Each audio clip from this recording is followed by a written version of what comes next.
friends, welcome back to my channel. My name is Taylor, and for today's video I am going to be going through all of the books that I purchased this spring, so from like April to June, and do a quick little book haul for you guys. However, I do want to make a disclaimer first.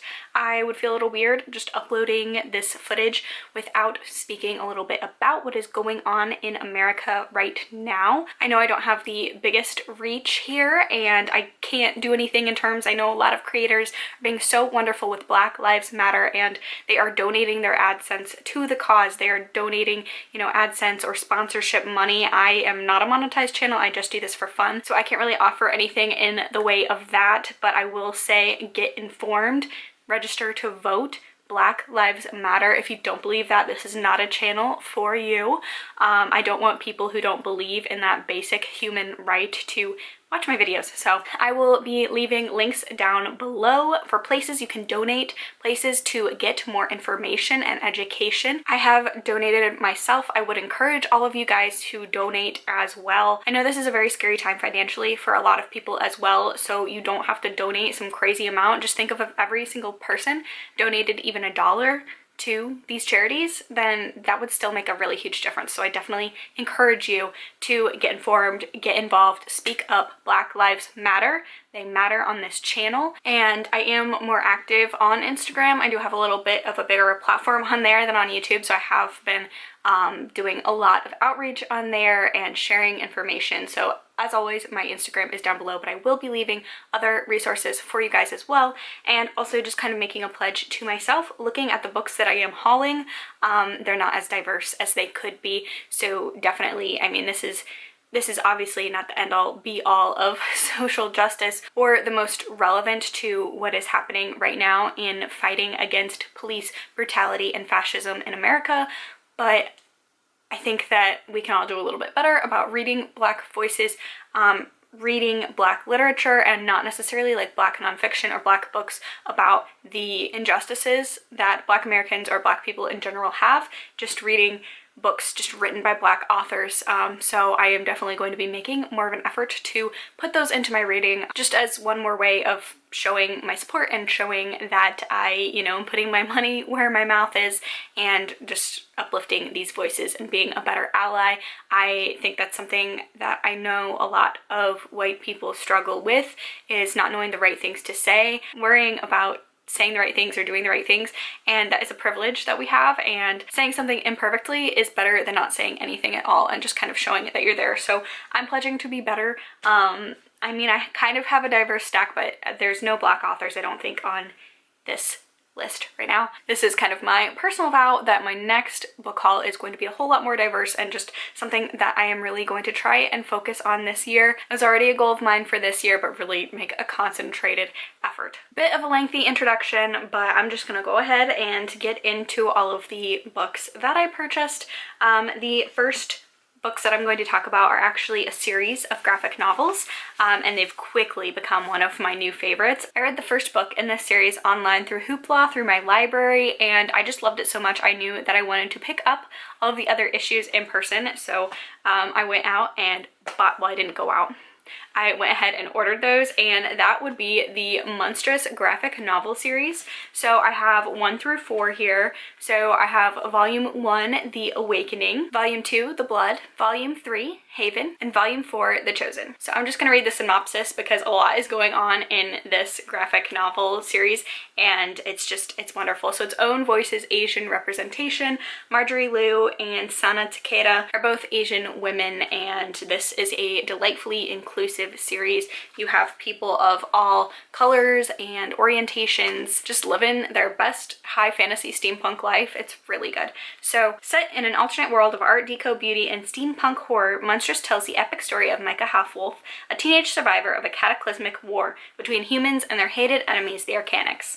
In the face of oppression and terrible danger, Micah is both hunter and hunted, searching for answers about her mysterious past, as those who seek to use her remain just one step behind, and all the while the monster within begins to awaken. This series is so good. I feel like I've kind of become like a Monstrous stan account, because I think in like my last 3 or 4 videos I've mentioned this series, but I absolutely love it.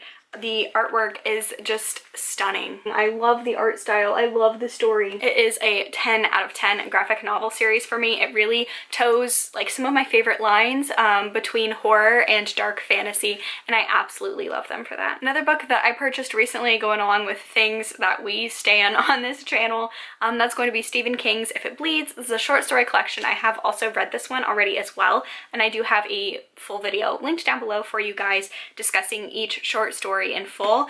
I really enjoyed this. I was pleasantly surprised by this just because I am not a short story type of person. I prefer long form fiction. This was a very solid short story collection. This next book is probably going to be one of my favorite books of the year, and that is the Southern Book Club's Guide to Slaying Vampires. Again, I'll have a link down below because I did do a full reading vlog on this one because this was one of my most anticipated releases of the year. I loved it. It didn't disappoint. It's about a Southern book club full of these Southern moms in the 1990s, and a mysterious stranger moves into town and some stuff starts going down.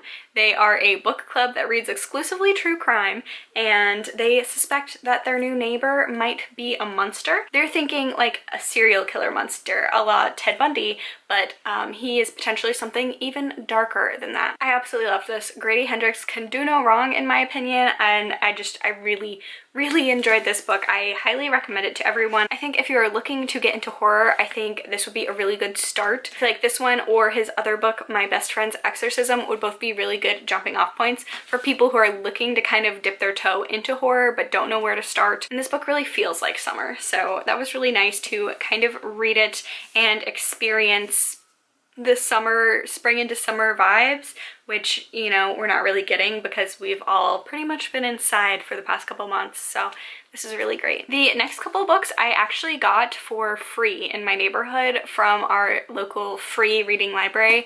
If you don't know what they are these little book drop-off boxes where essentially you take a book and you leave a book, and I really lucked out with mine, which was really nice. So the first one that I got was the Graveyard Book by Neil Gaiman, and I haven't read this yet, but I am reading it this month for the Feel Good-a-thon, so I'm really excited.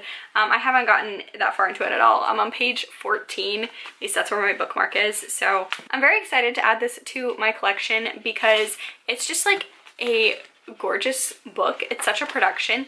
I love the illustrations in here as well, sprinkled throughout, and I just think it's really cool that I got this for free. That's always really nice. I'm a sucker for any sort of free book, but especially when it's one that's been on my want to read list for a while.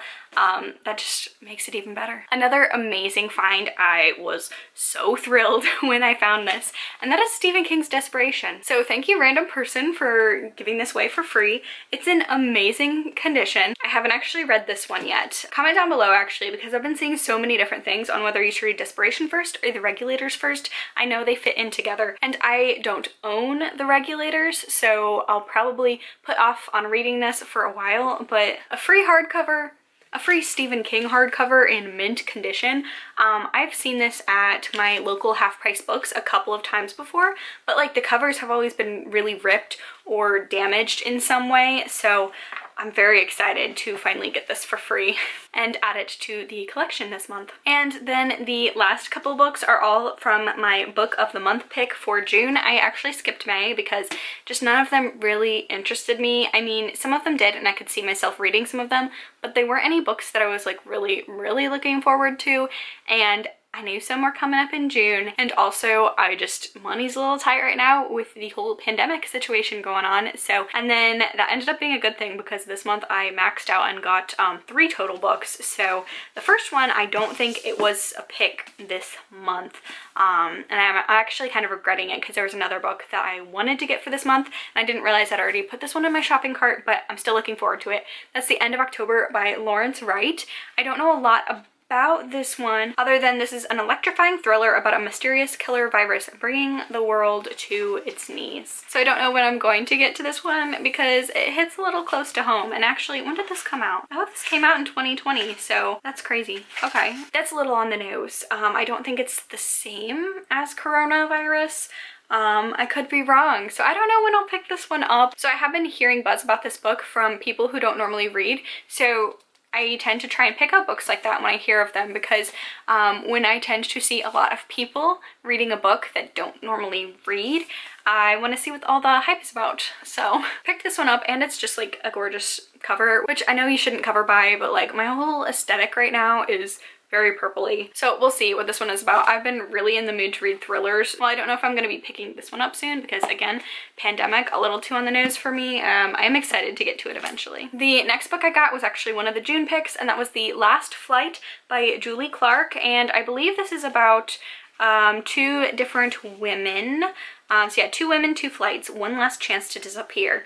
So I believe it's two women. I think at least one of them is escaping an abusive relationship. They both have different reasons for flying away, so they decide to swap their identities and go on each other's flights. Claire taking Ava's flight to Oakland and Ava traveling to Puerto Rico as Claire, but when the Puerto Rico plane crashes, Claire's options narrow to one impossible choice: assume Ava's identity, and along with it, the secrets Ava fought so hard to keep hidden. That sounds like a really good thriller. It also looks pretty short as well. Looking forward to reading this one. And then the last one of my most anticipated reads of the year, most anticipated releases of the year. I had to pick this one up, and that is going to be Home Before Dark by Riley Sager. I love it. I love the cover. I love the aesthetic. I love what it's about. And bear with me because this word always trips me up, but it gives me Amityville horror vibes. This is about a house, and the family runs away from it, and I believe the parents kind of monetize the situation and write a book about what happened in the house, and I believe it goes back and forth between the chapters of that book within a book, and then the main character, her name is Maggie. Yeah, so I'm just gonna read the synopsis in here. So Maggie Holt doesn't believe in ghosts, even though they are the details of the story that made her family famous. 25 years ago, she and her parents, Ewan and Jess, moved into Bainbury Hall, a rambling Victorian estate in the Vermont woods. They spent 20 days there before fleeing in the dead of night, an ordeal Ewan later recounted in a horror memoir, House of Horrors. His tale of ghostly happenings and encounters with malevolent spirits became a worldwide phenomenon, rivaling the Amityville horror in popularity and skepticism. Maggie has lived her life in the shadow of her father's book, so when she inherits Bainbury Hall after his death, she returns to renovate the house and prepare it for sale. However, her homecoming is anything but warm. So yeah, it just straight up mentions it in here, which is really cool. I have really enjoyed all of Riley Sager's books. I have noticed his last book, Lock Every Door, was dedicated to IR 11. It was very much like a tribute to Rosemary's Baby, and this one is obviously more of like clear-cut parallels to the Amityville horror. It even mentions it in the synopsis, so I love that direction that he's going with the thrillers. As someone who loves horror, who loves classic horror, seeing that in thrillers is such a cool nod. I'm so excited. Right after I finish filming this video, I'm going to be reading this because I cannot wait. Like, even my least favorite book of Riley Sager's was still like a 4.5 star. He writes such good thrillers. I'm obsessed. I'm so excited. I'm praying this becomes one of my favorite books of the year because I've been burnt out by some of my favorite anticipated releases of this year, and I am just hoping that this is going to be one that lives up to my expectations. So there you have it. Those are all of the books that I've picked up in the last couple of months. I haven't done a haul in a while, and I'm really glad upon doing this haul, kind of seeing that I have been actually reading the books that I have been buying for the most part. I have been trying really hard this year. One of my goals was to, when I buy a book, to try and read it sooner rather than later. I don't have a bunch of room on my shelves, so I really don't have room for any books that just kind of sit there forever and ever. So that is going to be the end of this video. If you got to this point, please give it a like, thumbs up, subscribe, leave a comment down below, all of that good stuff. I, again, will be leaving information down below for ways that you can donate and get better informed. Black Lives Matter. I hope you guys are all staying safe, staying happy, staying well, and I will catch y'all in the next video. Bye!